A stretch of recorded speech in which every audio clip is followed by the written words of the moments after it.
Assalomu alaykum. Hurmatli YouTube ixlosmandlari, chorva va ishqibozlari. Bugun qisqaroq rolik qilamiz. O'zi yangi boshladim. Birinchi mollar do'stlar fonga qolarmikin degan xayolda fon qo'yishni ham hali bilmayman. Endi shorts videolarga molxonamizni qurilish jarayonlaridan qisqa qo'ygandik. Xo'p, bu yerda somon.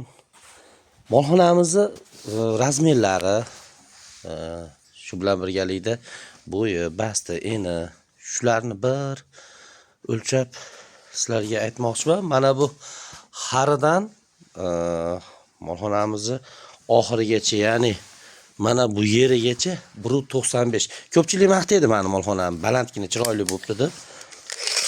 Xo'p, ana endi umumiy bo'yini o'lchaymiz. Ag'i 1.95 bo'lsa, xo'p, bu yog'i 65, 66, 65. Boringki 2.60. 2.60 agar 20 sm xarini hisobini chiqarib olsak, to'singacha qancha bo'ladi? 280. Bo'ylari juda ham baland, juda ham chiroyli chiqqan. Dugalari meni nazdimda shu 10 sm ga baland bo'lib qolgan. Mollarga nisbatan oladigan bo'lsak, to'g'ri endi katta mol bo'lish uchun katta mol bo'ladigan bo'lsa bemalol mos keladi, lekin ozgina baland bo'lib qolgan. Shuni hisobini olish kerak.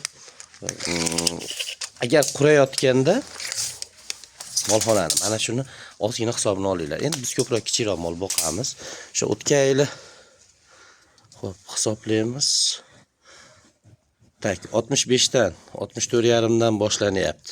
Shuni 64,5 bas, bemalol o'sha 60 lar yoki 56 shunaqa atrofida bemalol qo'ysa bo'laverar ekan degan xayoldaman. Ana endi molxonamizga kirib ko'ramiz.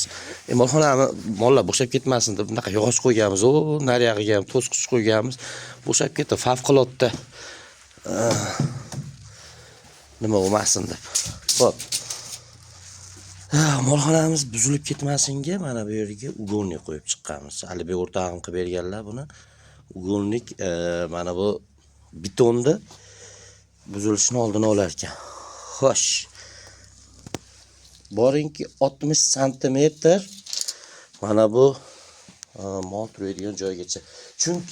Chunki ozgina mana bu o'lchaganimiz 280 holatiga nisbatan mana bu yerda molni holati, mol turadigan holatda ozgina balandroq qilingan.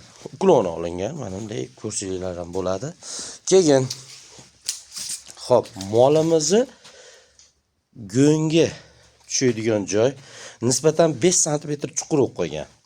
Xo'p, sizga o'lchab ko'rsataman. Boshlanish nuqtasi bir qara 11 sm atrofida bo'lsa, eng chuqur joyi xo'p, boringki 25. Nimaga deganda, men 3 partiya mol boqdim, lekin unaqa menga xalaqit qilmadi. Ikki tomondan suv mana shundoq yurib, suvmi, endi boshqasimi, asosan cho'miltirganda kerak bo'lyapti. 2 partiya, 3 partiya mol chiqardim, menga xalaqit qilmadi. Menga nabarut foydasi tegdi. Go'nglar to'planishi, boshqa bir kunlik go'ng bemalol to'planadi, bemalol olsangiz bo'laveradi bu holatda. Lekin ko'pchilikni molxonasida ko'rdim, unaqa chuqur emas mana bu yer. Keyin bu yerni endi hammamiz bilamiz, o'zimiz o'lchab ko'rsataman hozir. Yo'lakcha deylik. Yo'lakchamiz mana 1 metr. Mana 1 metr yo'lakchamiz. 1 metr. Hop. Endi o'sha mollarimizni go'ngga tushadigan joy. 40 ga qo'yilgan ekan. 40 normal, kurak bemalol ishlaydi. Keyin yana bir taklif bor. Mana endi joy bemalol edi, lekin qaysi xayol bilan qildim? Mana hozir o'lchayapman molimizni turadigan joyini. Boshqatdan qilaylik. Mana boshlanishi kelyapti. Xo'p, 2 metrga qilingan mana. 2 metr ko'rinayotgandir. 2 metrga qo'shiverish kerak ekan dedim men. 20 ana boring joy qisqaroq bo'lsa 10 ana shunaqa hisobda qo'shiverish kerak ekan. Mol bemalol turadi. Xo'p, tepasiga mana bunday havoga aylanadigan joylar qo'yganmiz. Endi bugun 23-dekabr bo'lgani uchun mana bu yerdagi havo aylanadigan skvazniy joylarni bekitib o'rganman. Bunaqadan ham 3 ta qo'yganman. Bu turbalarimizdan ham 3 ta qo'yganman. Asosiysi qulaylik yaratish ekan. Men ilgari mol boqardim, juda unaqa qulay basit joy. Xo'p, keyin mana bu oraliq, ya'ni mol yuradigan oraliqni 1.20 qilar ekan ko'pchilik.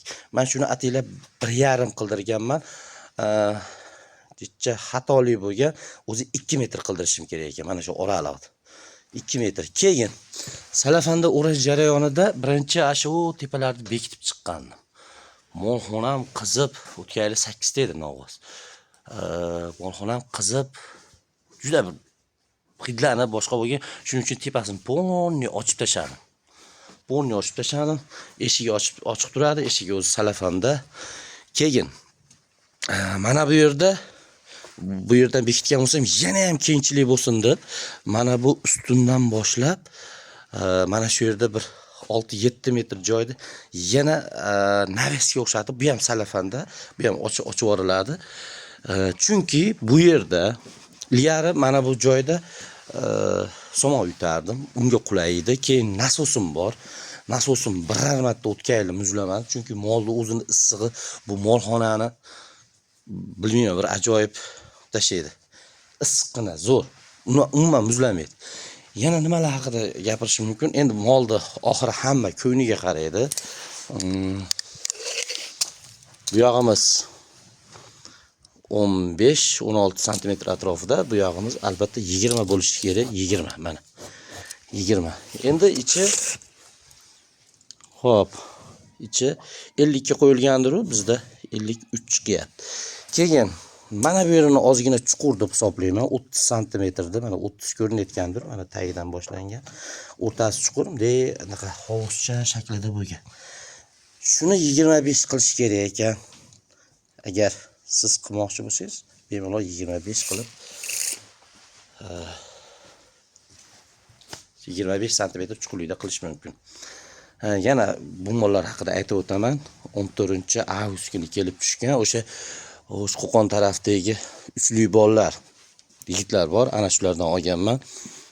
Borganman, borib 18,5 milliondan normalni, shoqi yo'q, chiroyli mollarni nima qilishgan? Endi biz o'qituvchimiz, moddiy tomondan ozgina yetishmovchilik bo'lgan.